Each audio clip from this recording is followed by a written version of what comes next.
John Kenneth Galos at ito po ang aking participants na aking pinsan na si Pastor Himino.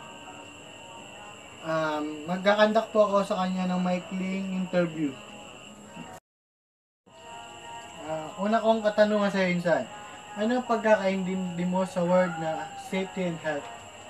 Safety and health. Ang safety ay kaligtasan.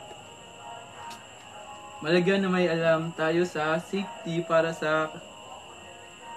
maprotektahan ng ating sarili.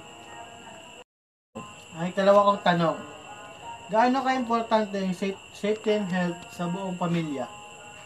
Importante ito upang magkaroon ng kamalayan, upang maging handa sa anumang sakuna.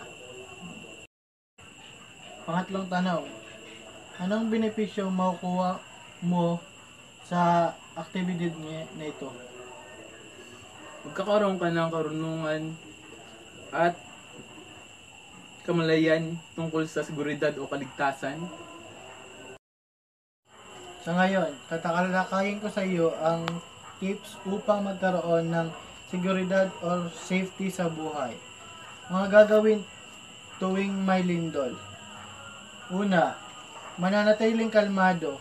Halimbawa, dumating yung lindol, huwag kang magpapanik. Stay calm ka lang. Ikalawa, maghanap ng matibay na mesa o mga bagay na pwedeng puntahan ng ilalim. Kagaya nitong lamesa, matitibay. Pwede ka dyan sa ilalim. Ikatlong dapat mong gawin ang duck, cover, and hold. Ikaapat, hintayin tumigil ang lindol. Kalima, kapag tumigil na ang lindol, ay mabilis na lumabas sa bahay o sa building na kung saan ka naroon. At ang ika-6 may maghanap ng open area dahil baka magkaroon ng aftershock.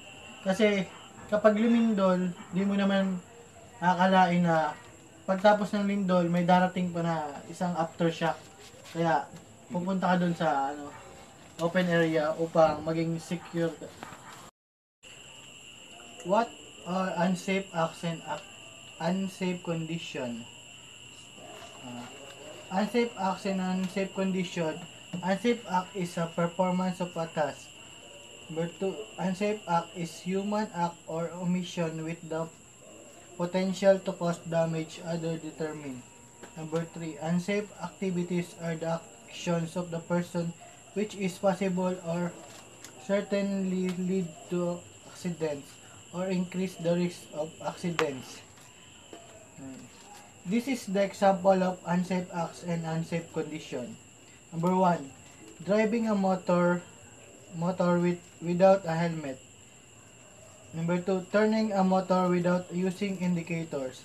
Number 3, driving a motor with harsh speed.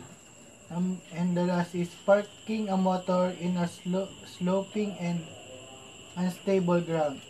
That's all. Thank you.